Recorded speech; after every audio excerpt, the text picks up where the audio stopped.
pessoal, estamos de volta com mais uma edição do Pod Alimentos, o pod mais gostoso desse Senai, aquele que é recheado de conteúdo.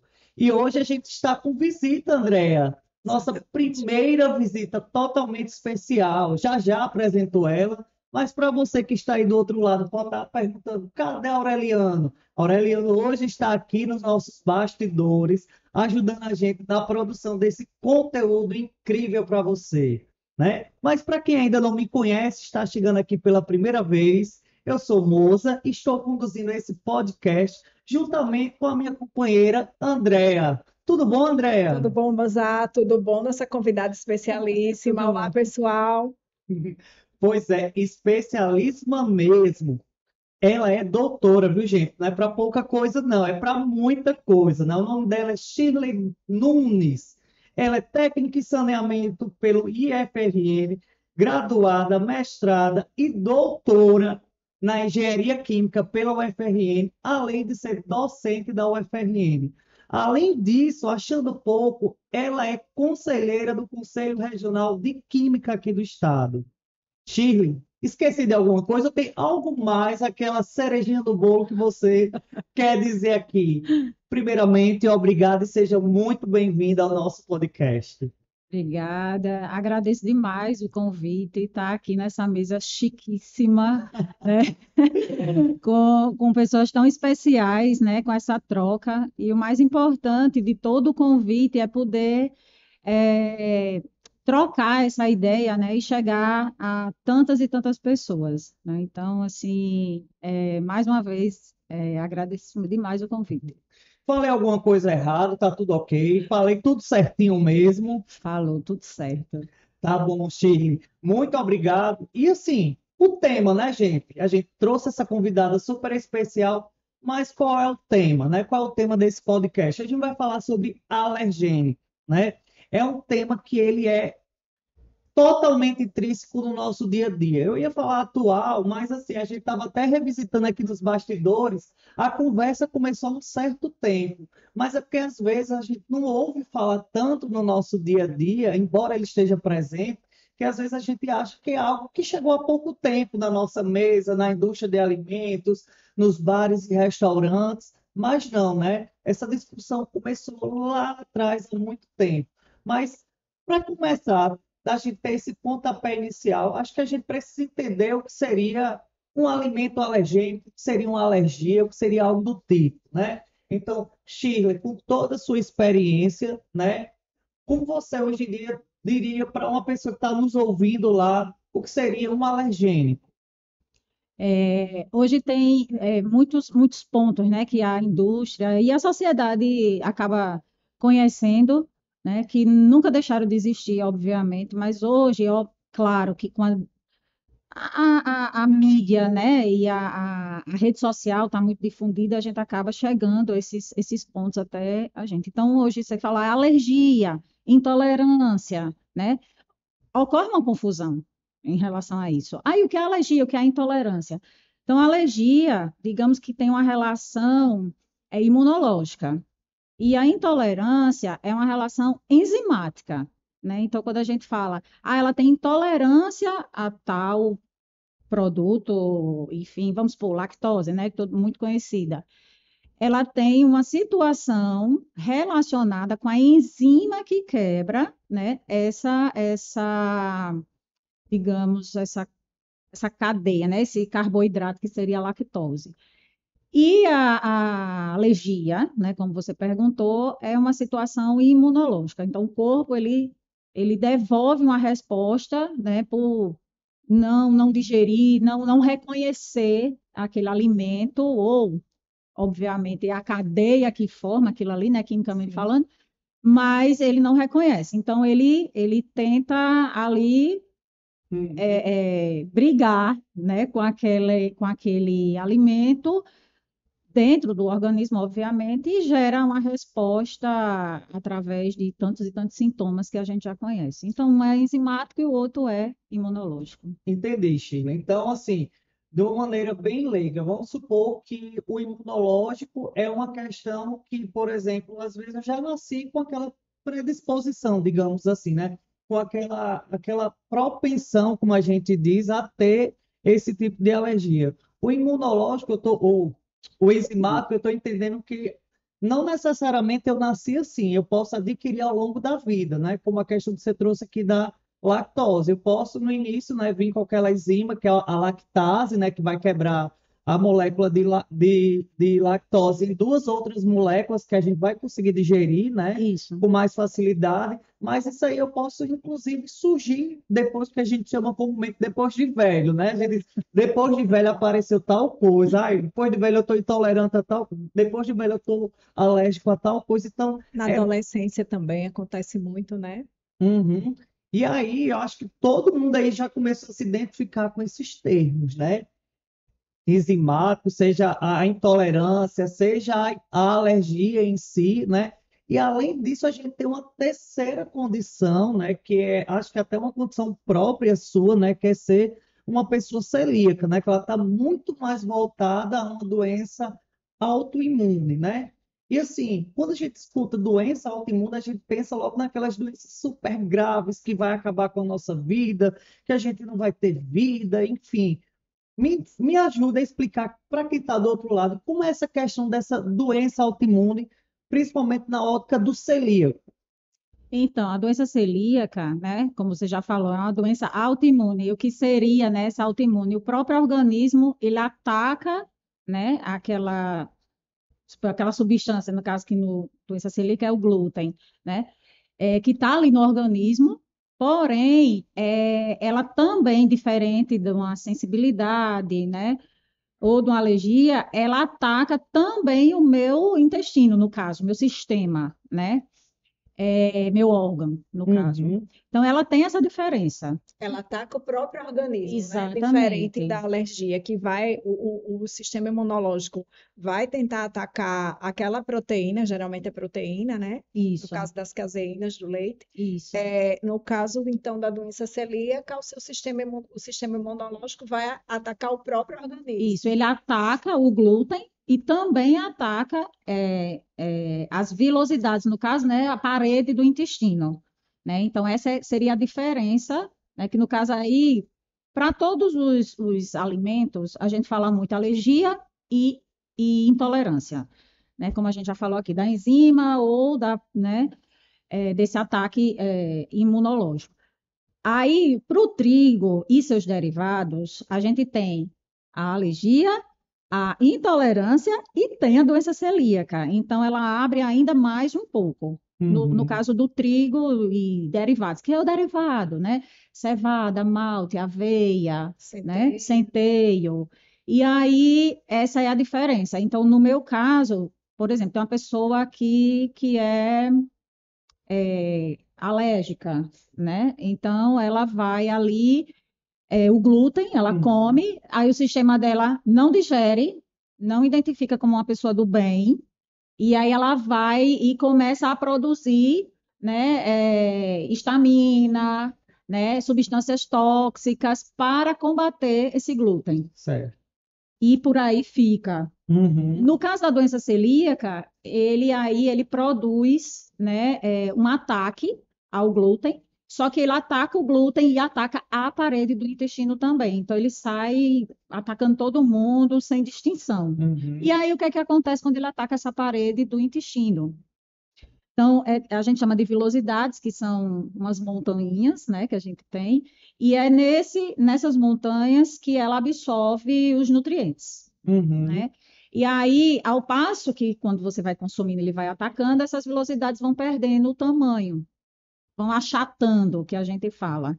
E aí você perde por onde absorver o nutriente.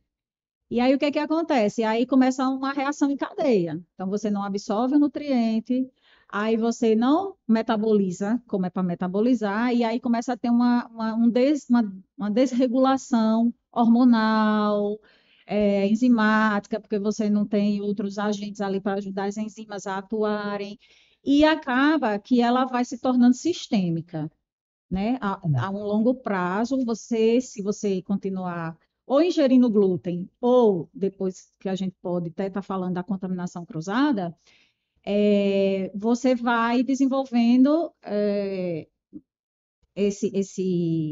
essa condição dessa falta hormonal, metabólica, enfim, e aí você vai atingindo outros órgãos, e aí vai aparecendo outras situações, né? Perfeito. E assim, desculpa aí, André, mas falando dessas três condições, né, da intolerância, da alergia, né, e da doença em si, se a gente conseguisse explicar quais são os principais sintomas de cada, você acha que consegue aí, André, me dizer, só para mim entender um pouco melhor? Então, a pessoa que é intolerante, ela vai sentir mais desconfortos intestinais, não é o abdômen distendido, a diarreia ou a constipação, né? São sintomas intestinais que com o tempo vão passando. Já a pessoa que é alérgica, ela pode ter os sintomas, digamos, intestinais, de sentir o desconforto gástrico, a diarreia ou constipação. Ela vai ter também a questão do prurido na pele, né, das papilas que crescem no corpo. E chegando até a edema de glote, o choque anafilático, não é? Que pode acontecer e que já é de domínio público alguns casos que nós tivemos até em Natal Sim. há pouco tempo, né? Da pessoa chegar a óbito, que é uma tristeza. Já em relação à doença celíaca, sente-se outras coisas, né, Sheila? Aí eu vou deixar com você que você. E na realidade, só fazendo um complemento que a Andrea falou, a intolerância, ou como muitos profissionais da área de saúde chamam, a sensibilidade ou a hipersensibilidade ao glúten não celíaco, né, também chamam. Sim, Você pode ter um sintoma hoje, mas você pode ter um sintoma daqui a 3, 4 dias. Por exemplo, a Andrea comeu uma isso. pizza hoje e quarta-feira não, comeu hoje, sei lá, sexta-feira que ela vai ter um sintoma. E é muito difícil associar, Uhum. né, inicialmente, porque você quer uma resposta imediata, que isso acontece com o alérgico. Aí a Isso, resposta é imediata dentro de isso. tudo isso que a Andrea falou agora, né, dessas características. O celíaco tem alguns sintomas que são gradativos, né? Tem alguns celíaco é chamada doença camaleão, porque cada celíaco apresenta um sintoma específico, cada celíaco, enfim. Então, tem uns que apresentam de imediato algum sintoma, como enxaquecas e distensão abdominal, isso aí muitos, né, apresentam de início, e outros sintomas ao decorrer dos dias, assim como a sensibilidade ao glúten não celíaca também, que se desenvolve ao Sim. decorrer dos dias. Mas tudo dentro desse mesmo escopo que a Andrea colocou: distensão abdominal, diarreia ou constipação, enxaqueca. Enxaqueca. Uma coisa que, principalmente no celíaco, mas isso não deixa também de ocorrer com uma intolerância, é, queda de cabelo, enfraquecimento das unhas, do esmalte dos dentes. Então, você passa a ser amigo, né, do seu dentista, porque você vive lá toda semana, você passa a ser amigo do seu dermato, né? Então, assim, ela vai, e como ela é sistêmica, se você continuar se contaminando ou consumindo, né, e dependendo também dessas dosagens, você vai começar a desenvolver outros tipos de situações, como infertilidade para a mulher, né? Como diabetes,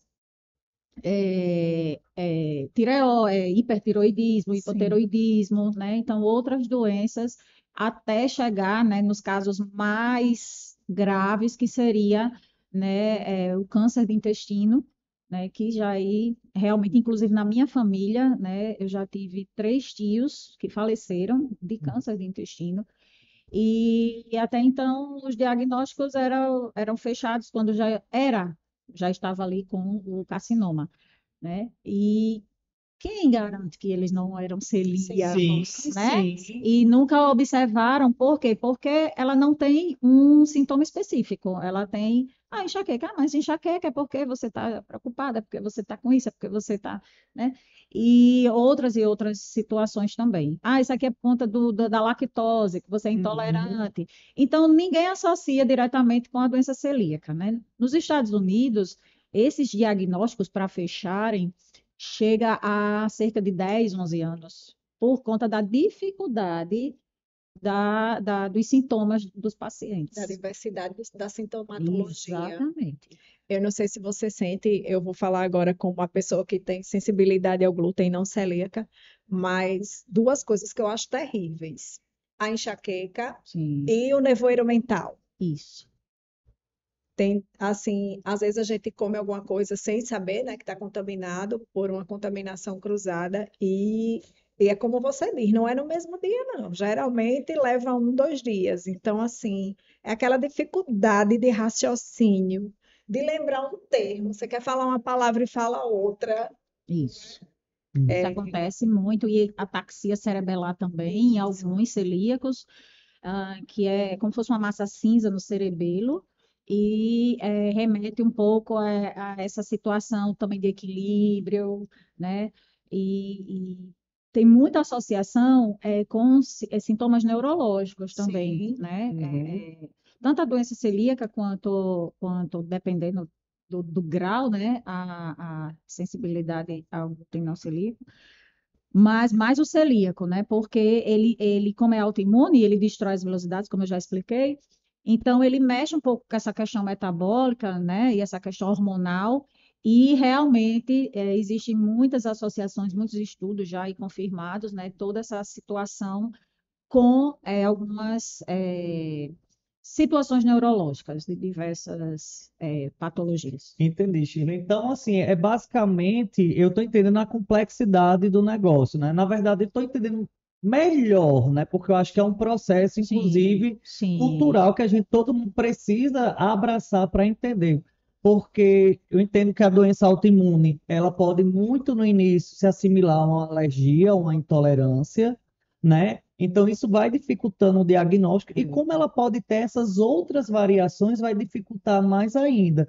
Então, comumente a gente meio que coloca num bolo que a pessoa ou é intolerante ou é alérgico, né? E não fala muito dessa doença autoimune. Uma das coisas que eu gostei aqui, que eu peguei na fala de André, né, é sobre o consumo de alimentos, né? sim, E falando sobre isso, eu vi aqui nas nossas pesquisas que a gente tem cerca de mais ou menos 170 alimentos, né, ligados a algum tipo de alergênico, né? E agora eu vou perguntar mais para a Andréa, pensando assim, na nossa cultura local, né, que a gente, querendo ou não, é de um estado que vem da região Nordeste, tem uma questão de um apego muito forte, a questão da culinária, né? Todo mundo que chega aqui, a gente já vai perguntando: você já comeu tal coisa? Você já comeu tal coisa?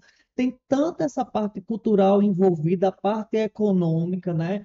E assim, eu meio que elenquei aqui, eu acho que talvez os três principais, vou chamar de vilões, porque o nosso assunto é alergênico, então eles são vilões, sim, né? Mas que está muito na nossa mesa do potiguar, né? Que é o lácteo, né? Voltado Sim, principalmente para a lactose. sim. Nós temos o glúten, né? O glúten, Shirley já falou aqui da cevada, do Da farinha de trigo, centeio, da farinha de especialmente, né? trigo, né? Então a gente entra muito forte em outro tipo de indústria que a gente tem, que é a indústria da panificação, Sim. né?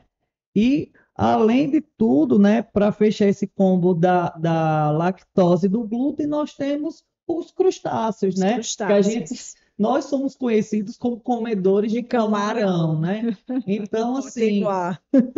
eu gostaria que você me dissesse como é que a indústria hoje em dia, principalmente a indústria potiguar, está começando a lidar com esse tipo de conteúdo, digamos assim, de assunto mesmo.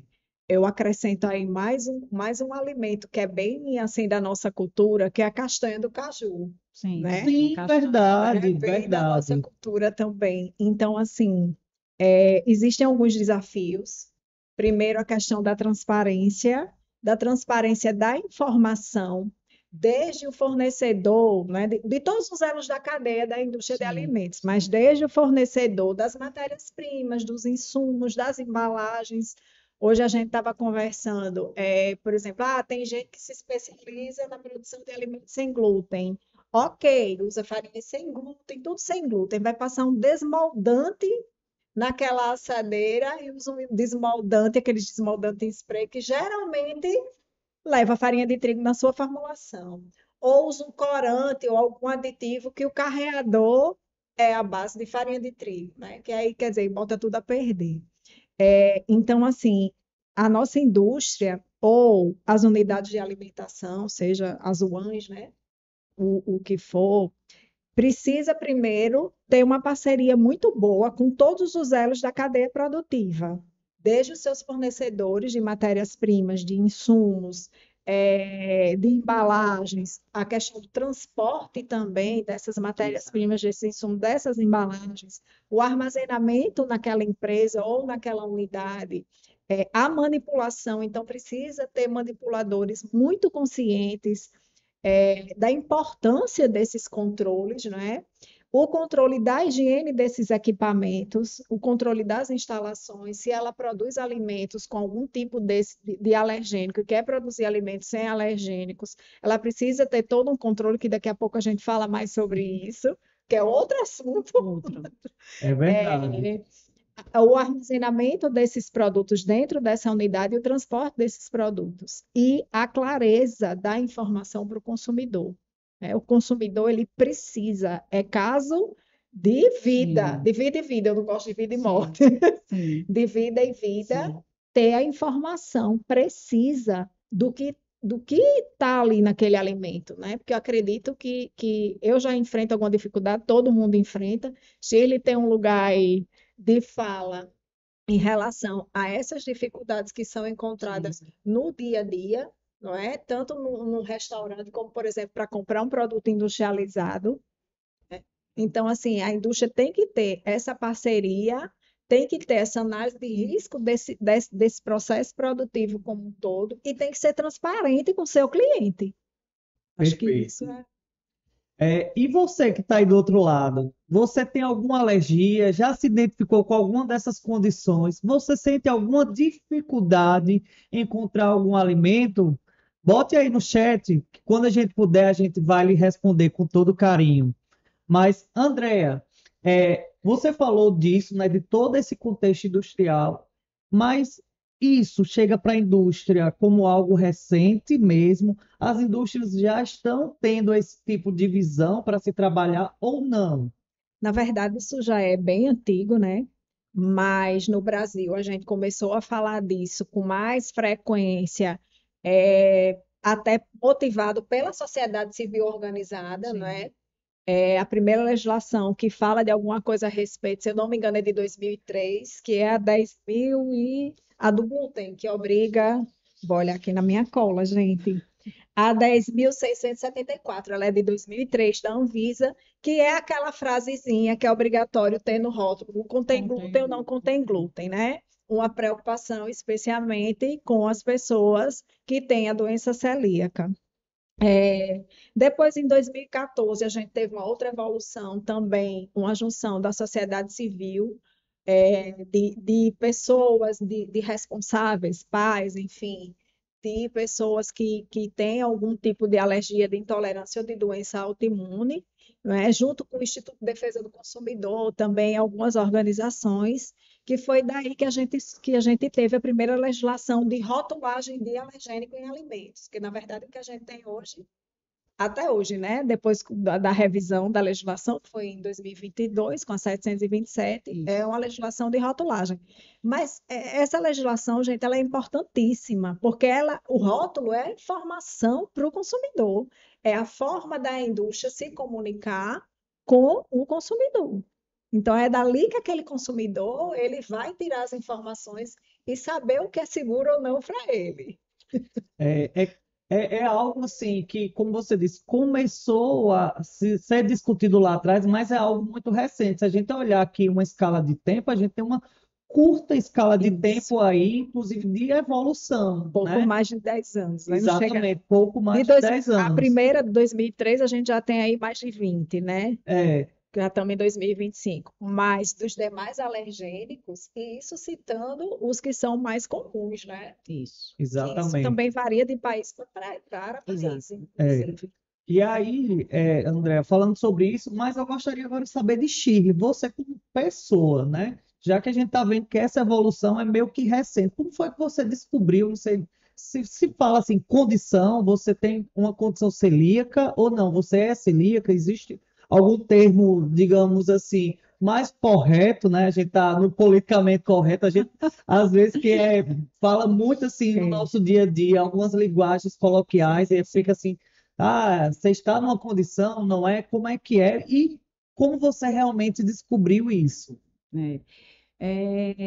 Geralmente é tão difícil falar, eu tenho DC, que DC é doença celíaca, ou eu Sim, sou celíaca, e as pessoas te olham com aquela cara, você é daqui desse planeta, né? O que é sim, isso?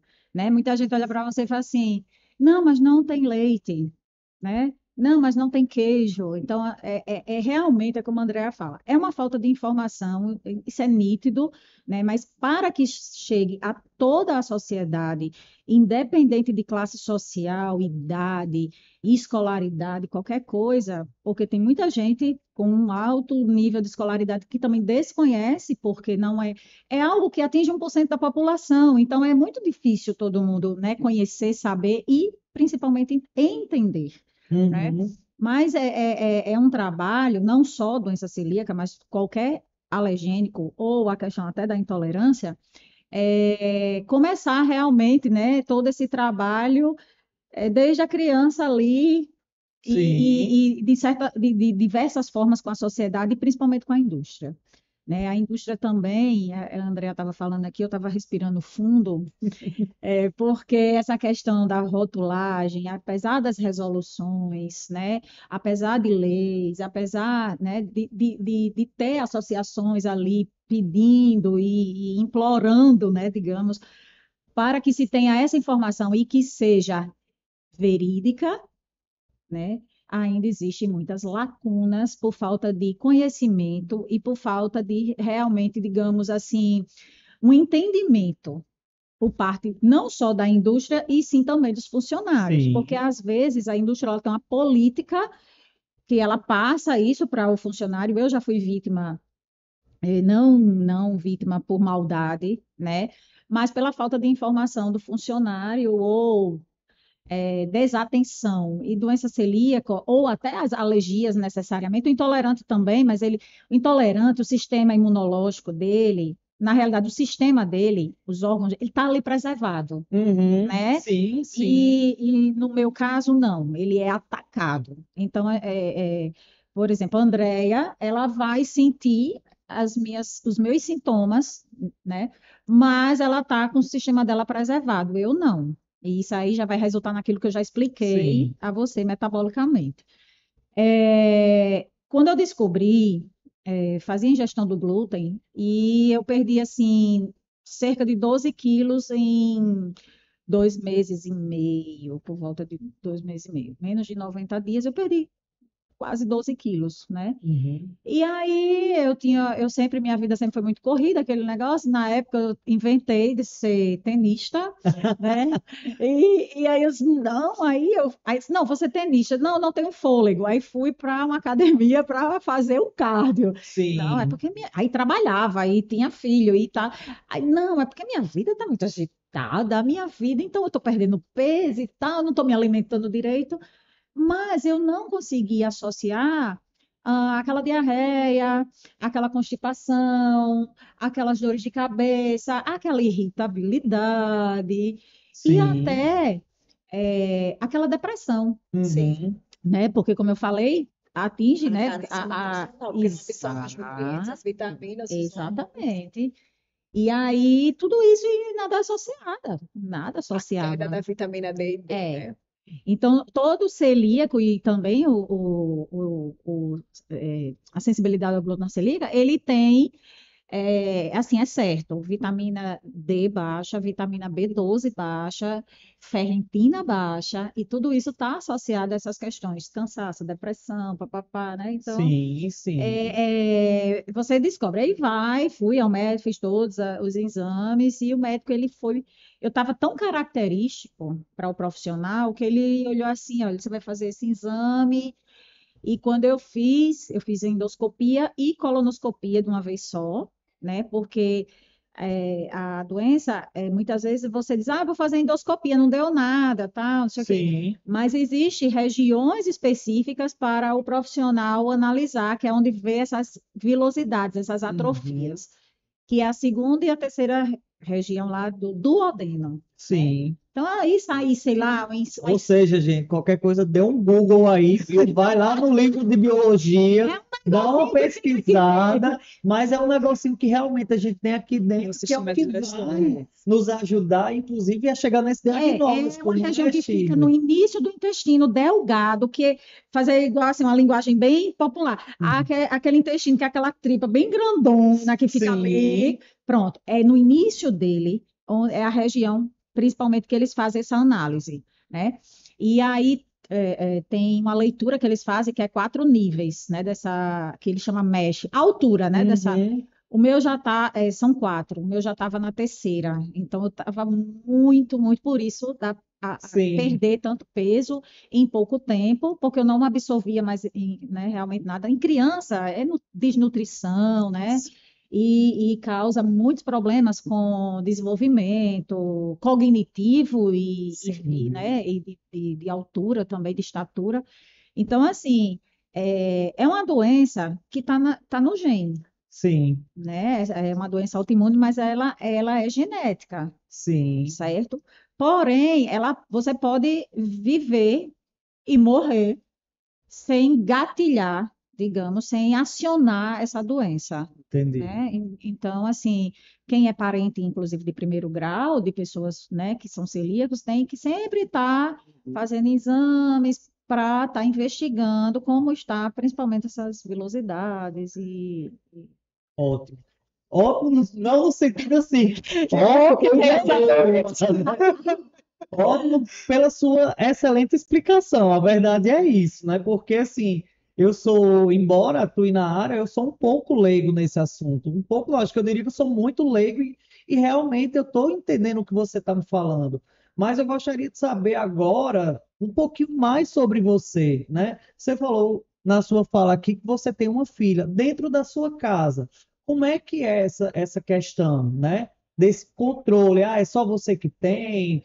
Mais alguém tem? Como é que é essa gestão? Então, na minha casa, inicialmente, foi tudo separado para o meu uso. Então, a panela é só sua, o prato é só seu, a bucha de lavar louça tem que ser só sua, né, por conta da contaminação cruzada, porque o maior problema de tudo isso, seja alérgico, celíaco ou intolerante, é a contaminação cruzada. Eu acho que o maior vilão a capa do vilão. Uhum. É a contaminação. O vilão tem os Sim, alimentos chaves, né? Que são vilões, que você já sim, falou, e a Andrea também. Mas a capa do Batman, né? É a contaminação cruzada. Então, para qualquer pessoa nessa condição, isso não é só por glúten, né? Enfim, é tudo separado. Então, foi tudo inicialmente separado. Então, a minha alimentação, o processo de cozimento, o liquidificador, eu comprei outro, porque se fosse fazer um bolo, aquela farinha de trigo, impregna na hélice. uhum. O glúten, ele chega a ficar no ar por 48 horas.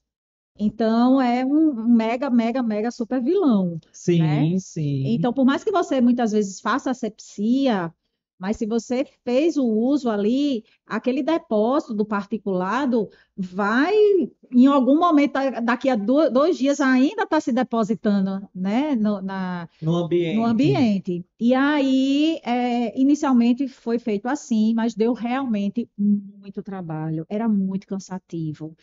E assim, eu cheguei a um ponto que eu disse, não dá mais. Uhum. E aí, hoje, né, todo mundo adere à dieta sem glúten. Sim, sim. Porém, todavia, eles fazem questão, obviamente, e eles precisam, né, sair, eles saem, se alimentam, né, com glúten, certo? E uso assim em casa, a alimentação realmente é toda sem glúten. Então, assim, em casa é meu paraíso Uhum. alimentar, Esse é o né? lugar seguro, Meu né? lugar seguro. Porque, assim, por mais que eu saia, né, que isso é uma outra condição que a gente pode conversar, que remete mais à contaminação cruzada e várias experiências que eu já cheguei a vivenciar, né? Umas interessantes, outras nem tanto. E é mais isso. Então, em casa, hoje está nessa condição. Shirley, e assim, a gente aqui está com tempo, mas a gente sabia que esse podcast não ia durar só um episódio. Então, eu quero dizer a você que está aí, você aguarde o segundo episódio, porque eu mesmo tenho certeza que a Andrea está Sim. querendo saber como é estar no paraíso e como é que é estar fora do paraíso. Então, a gente tem muito assunto para falar aqui. Então, eu gostaria de, logo, agradecer a você, Andrea, pela participação desse bate-papo. Como eu digo, né, sempre no início, o podcast mais gostoso do cenário. É o gostoso de conteúdo e de informação. Agradecer você que está aí do outro lado e dizer que não perca o nosso próximo podcast. Vai sair também aqui, né, no canal. Ativa aí o sininho, os avisos de quando eles vão estar presentes. E a gente vai continuar com o Shirley, né, com a Andrea, né? Agradecer também a Aureliano, né? A Aurélia está aqui, viu, minha A gente? Tá nos Samuel, bastidores. que está nos nossos bastidores aqui nos auxiliando nesse super podcast. Então, pessoal, fique ligado e até a próxima. Tchau, Tchau, tchau. tchau.